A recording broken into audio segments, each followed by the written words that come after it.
Bonjour, je m'appelle Nathalie Yamb. Vous savez ce que c'est le goumin? C'est le mot qui qualifie le chagrin d'amour en ouchi, en argot ivoirien. Quand ton cœur est froissé, quand l'os qui est dans la gorge là ne descend pas, on dit que tu as goumin.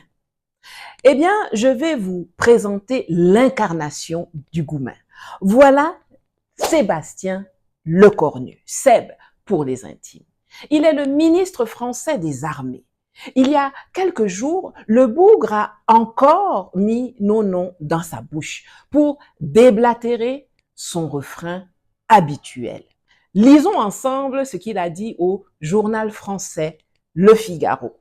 Ceux qui, au Mali, au Niger et au Burkina Faso, ont hier insulté la mémoire de nos soldats qui avaient pourtant combattu le terrorisme à leur demande, sont aujourd'hui en échec. Voir cette menace ressurgir après tant d'efforts a quelque chose de désespérant. Seb. Donc, près de 3 ans après avoir été chassé du Mali, 2 ans après avoir été dégagé du Burkina, plus d'1 an après avoir été éjecté du Niger, la France a encore les brûlures d'estomac. Goumen vous a déjà des yako.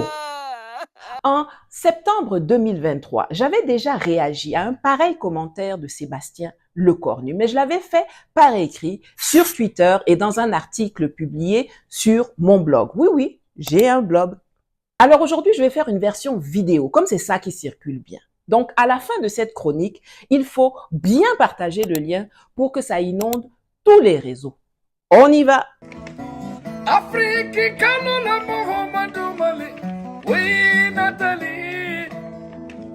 La première partie que je vais attaquer, c'est l'affirmation selon laquelle l'armée française serait venue à la demande des autorités du Sahel. Gros mensonge. Personne ne leur a demandé de venir avec leurs troupes. C'est l'État français qui a fait le « je m'invite », comme on dit chez moi, c'est-à-dire qui a fait le forcing pour déployer l'armée française au Sahel. Voici la lettre que le président de la transition d'alors, Diokunda Traoré, avait écrite au président français François Scooter Hollande le 9 janvier 2013. Il demande de l'appui aérien et du renseignement. Aucune troupe au sol n'a été demandée par les autorités maliennes d'alors, qui étaient d'ailleurs des autorités putschistes. Mais apparemment, déjà à l'époque, dans la doctrine française, il y avait les putschistes halal et les putschistes haram. Maintenant que ce premier mensonge a été débunké, je vais m'attaquer à la deuxième partie, les prétendus soldats français qui sont morts au combat au Sahel. Combien de fois n'a-t-on pas entendu cette phrase dans la bouche d'Emmanuel Macron, d'hommes politiques et de médias français, et même de citoyens lambda sur les réseaux sociaux? Cette évocation qui est censée démontrer l'ingratitude animale des Africains ne tient pas la route dès lors que l'on analyse les faits. Tout ce que je vais énumérer maintenant est disponible dans la presse française et surtout sur le site du ministère français des Armées. Allons-y voir dans le détail. Andy Fila, mort en réparant un frigo à N'Djamena. C'est ce que vous avez entendu là. Adrien Quélin, mort en réparant un camion. La bascule de la cabine lui est tombée dessus. Marc Martin Vallet, accident de la route. Albéric Rivetta, arrêt cardio-respiratoire. Je continue. Alain Bertoncello et Cédric Pierrepont, morts lors d'une opération pour sauver des otages français, sud-coréens et américains au Burkina. Aïe! Est-ce que c'est ça qu'on vous avait envoyé faire? Il y a aussi tous ceux à qui la France elle-même a dénié le statut mort pour la France. Ils sont 6. Chéou Nelson, arrêt cardiaque. Karim El Arabi, accident de la route. Abdelatif Rafik, accident lors de la maintenance d'un camion au sein de la base Barkhane.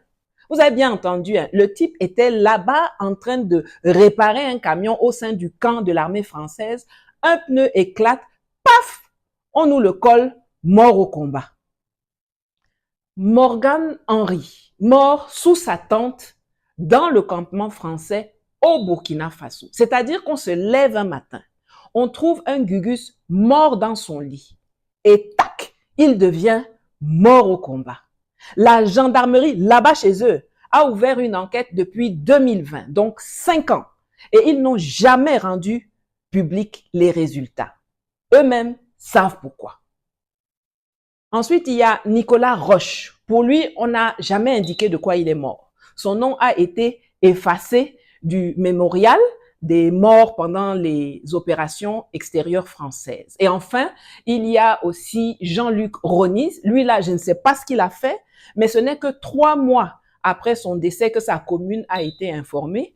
Lui aussi a été zappé du mur des noms du monument aux morts pour la France en opération extérieure, inauguré en 2019 par Macron. Impossible de trouver une photo de lui. Si vous-même, vous le cachez, pourquoi vous voulez le mettre sur nos épaules? Bon, on est à combien? On est à 12, non? Attendez, je continue. Il y a eu 13 morts dans un accident de 2 hélicoptères de l'armée française causé par des palabres internes entre leurs équipes au sol et dans les airs. Les gars se disputent entre eux là-bas, ils se crachent, ils meurent. Un coup comme ça devient mort au combat. 12 plus 13, ça nous amène à 25. On continue. 16 ont sauté accidentellement sur des mines. Est-ce que l'on doit pour autant les comptabiliser dans le lot de ceux qui sont morts au combat? Je pense qu'à cet instant, il est bon de rappeler aux Français les 11 millions de mines qu'ils ont plantées en Algérie entre 1956 et 1959 et dont ils ont refusé de dévoiler l'emplacement jusqu'en 2007. Ces mines-là ont tué et estropié plusieurs milliers de personnes, principalement des enfants. En mars 2023, un enfant de 6 ans est encore mort en sautant sur une mine française en Algérie. Est-ce qu'on peut dire que ce petit garçon et toutes les autres victimes civiles algériennes sont morts au combat?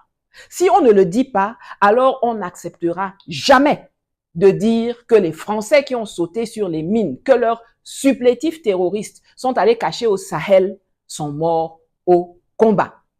Toutes choses étant égales par ailleurs, ceteris paribus, comme le disent mes ancêtres séraires. Pour la fin, je vous ai gardé la cerise sur le gâteau.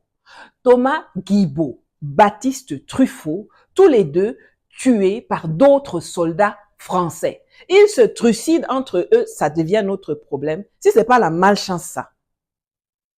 Nous voici donc à l'heure du bilan, le vrai bilan, étayé par des faits indiscutables que eux-mêmes ont communiqués. Morts au combat? Vraiment? Laissez-moi rigoler. Sur les 58 dont ils parlent, 43 sont morts dans des accidents, parfois d'ailleurs de leur propre fait, ou se sont tués eux-mêmes entre eux. Il en reste 15 qui sont morts pour la France et pas pour le Mali ni pour aucun autre pays de l'AES. Ils sont morts pour le fric et pas pour l'Afrique. Même en matière de comptabilité funèbre, ils sont perdants.